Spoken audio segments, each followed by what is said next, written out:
Good evening, everyone. I'd like to thank VCHRI for inviting me to speak this evening. This is a unique opportunity for me. I'm usually talking to other doctors and such, so VCHRI and the WHRI have both been a great support to me in the past and continue to do so. So, gynecologic oncology, for those of you who don't know, is a bit of a mouthful and often a conversation stopper depending on the context. But what it means is that I do surgery for gynecologic cancers, so cervix, vagina, vulva, etc. So that means that a significant proportion of the women that I treat have cancers that are caused by HPV. Now, although many healthcare workers and a lot of the public are more aware of HPV and what it means to us, there are a lot of gaps and there are a lot of misinformation out there.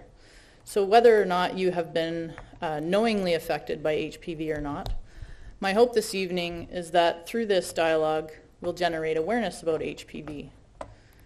And through that, I hope that you will be empowered through that knowledge that you gain, that you will cultivate compassion for those who are affected, that you'll be motivated to eradicate the stigma and create an environment of openness about HPV, as well as other women's silent health issues that we're here to talk about this evening. And finally, I want to give you some hope because I'm going to talk about what we can do to prevent and reduce health issues related to HPV. To that end, my key messages this evening are as follows. So first of all, HPV infection is very common, but most people never know they've had it. People with symptoms or health-related issues or with knowledge of HPV infection experience significant emotional and mental distress in addition to the physical symptoms they may have.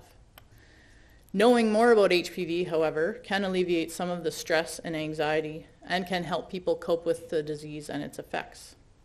And finally, the good news is that now many HPV-related diseases are in fact preventable. So I'm going to start with a few basics. There are 40 types of HPV that affect the human anogenital tract. So that's not really a common term. What that means is cervix, vagina, vulva, perianal area, and anal area. And then also the oropharynx. So that's in the mouth and throat.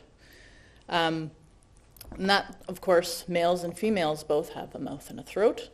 And in males, the anogenital tract obviously includes penis and anus. So as a rule, HPV infections go unnoticed. Your immune system deals with it. Most infections are cleared within 18 months, and you would be none the wiser, and you may or may not have passed it on to one or more people during that time. However, some types of HPV can cause genital warts. These can be very distressing because they don't look very nice, and sometimes they're uncomfortable. HPV types 6 and 11 cause 90% of genital warts. These are different from the 15 types that cause cancers and precancers, okay? Cancers and precancers happen when HPV persists for years and doesn't go away. And HPV type 16 and 18 are responsible for 70% of cervical cancers. And as for other body sites, HPV 16 again is the major culprit and causes the majority of cancers there as well. So I'm going to step out of the facts realm for a bit, and I'm just going to share, give some idea what women might experience when they have HPV infection or HPV-related disease. And these are quotes from papers and authors who've studied women who've been affected by HPV. It just made me feel so dirty. There's a sort of shame. There's a leper type of feel. And another woman said, angry, very emotional, extremely. I couldn't believe I was going through it, that I had something. You hear anything that has to do with STD, you're like, oh my God. I think the worst thing for me was just being so betrayed the way I was. Even so, I'm giving him all the blame, or I should be blaming myself, because I should have been more knowing or finding out, basically. I should have been protecting myself more so, and I didn't. So you get a sense of a lot of the shame and the self-blame and the guilt that comes from women who've experienced HPV. These themes come out over and over in various studies that have been done. Even knowledge of infection without any actual visible or symptomatic disease causes significant distress, even with non-cancer causing types. Although I believe it's starting to decrease, I still think there's a lot of stigma out there attached to HPV.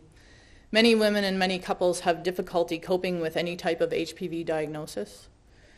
Depression, anger, and anxiety can persist for months and months. Relationships can be stressed, especially if people don't understand HPV and are not equipped to talk openly about something like that in a relationship.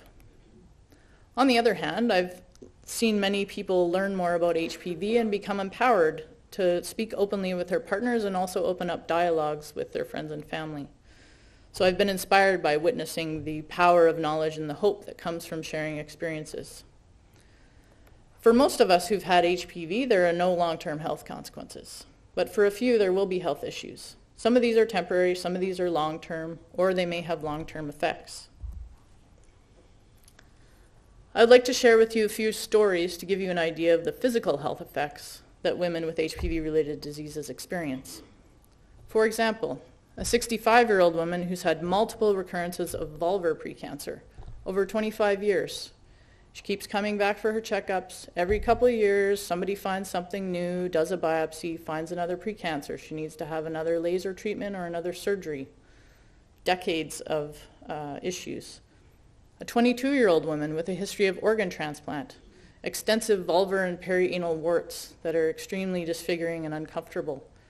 Vulvar precancer mixed in with that, cervical precancer all at once, because she's on immunosuppressive drugs and her immune system is not able to handle the HPV that in most people would have gotten rid of.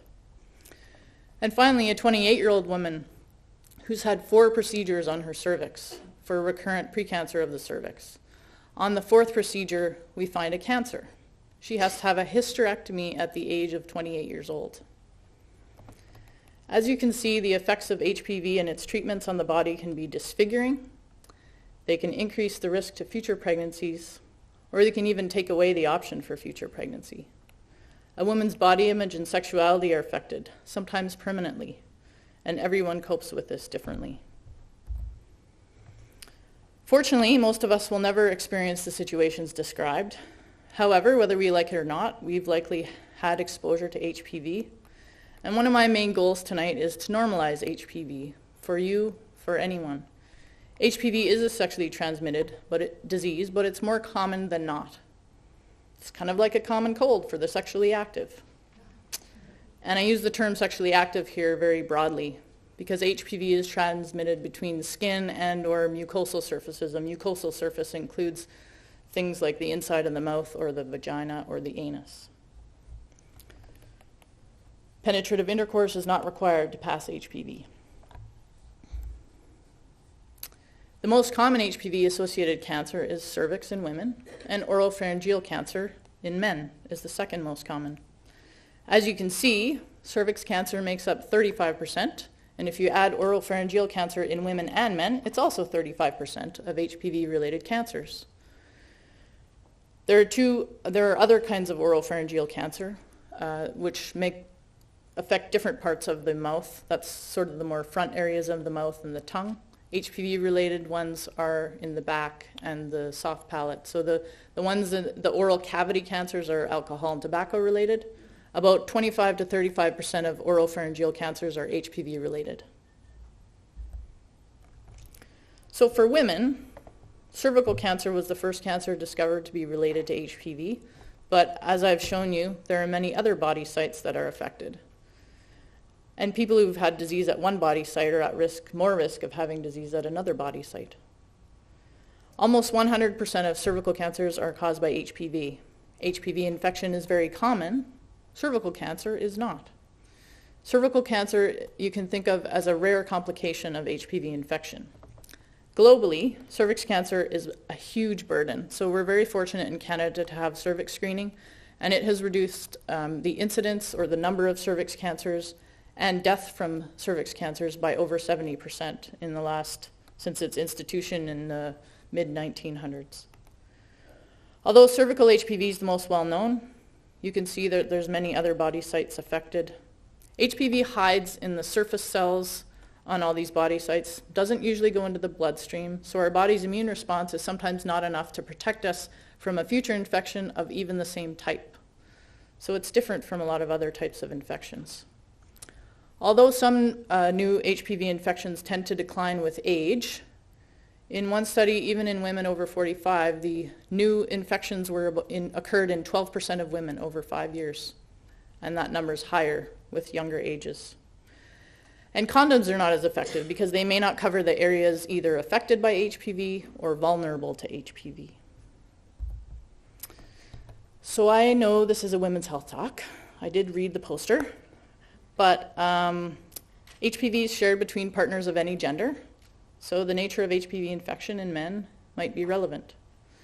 The immune response of men to HPV is even less robust than that of women, so they can get infected with the same HPV type over and over and over again. And although the chance of getting HPV goes down with with age in general for women, for men, their rate of HPV infection stays about the same through their whole life. So, I do have some good news. We have a few minutes left, so I'm going to leave you with some good news. Based on vaccine studies, when the HPV vaccine is given to girls or women prior to HPV exposure, it prevents well over 95% of precancers related to the vaccine HPV types. Vaccination's like a seatbelt. You wear it because you never know when you're going to need it, and it could make a big difference. If we could guess who and when would need a seatbelt, we wouldn't bother wearing one, maybe, except for those times, because they're kind of a pain sometimes. Maybe they're uncomfortable, they get in the way. They prevent you from reaching in the back and handing your kids something or putting your shoes away or whatever you're doing. HPV is the same. Getting vaccinated may protect you, and it's one action you can take to protect yourself going forward. Ideally, we give vaccines to someone who's never been exposed. They work the best in that situation. So that's what we need to focus on. But given the multiple HPV types out there, even if in those who have been previously exposed, there is potential for benefit. Many extended health plans now cover HPV vaccination. HPV vaccine has been extensively studied, extensively scrutinized. There have been hundreds of millions of doses given worldwide, and it's been studied by many independent organizations in terms of investigating side effects, and it has been found to be very safe. Since the introduction of HPV vaccine in many jurisdictions around the world, including Canada, and despite suboptimal vaccine uptake, so not great rates of vaccination, we've already seen decreases in genital warts and precancers of the cervix in real-world populations, including British Columbia. Because HPV takes years to cause precancers and even longer to cause cancers, it'll take a while to show effects on cancers.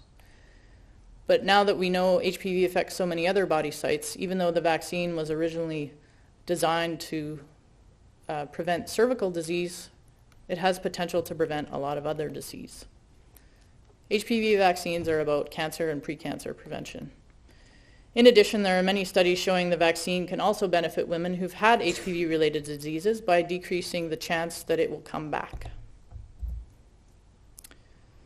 So there are 3 vaccines that have been approved for use in Canada. The 2V HPV, or the bivalent vaccine, covers the HPV 16 and 18, 70% of cervix cancer causing types. There's a 4-valent, covers 16 and 18 plus 6 and 11, which are the 2 main wart causing types. This 4-valent has been largely replaced by the 9-valent, which covers 5 additional cancer-causing types. So 90% of cervix cancer-causing types, and then the 2 main wart-causing types. And these vaccines have been recommended for use in females 9 to 45 years of age are the study populations, and now the National Advisory Committee on Immunization in Canada has recommended that you can go outside that age limit for women. And then for males, the 4-valent and 9-valent for age 9 to 26, again, you can go outside that age limit. And it specifically referenced populations who've already been exposed or had HPV-related issues and giving vaccine to them. In BC, we've had a vaccine program since 2008, which started out just in girls. Thankfully, we are now including boys as of September 2017. And anyone who was born in 94 or later can actually get a catch-up vaccination through the public health system, can have it covered for free. You just have to reach out to community health.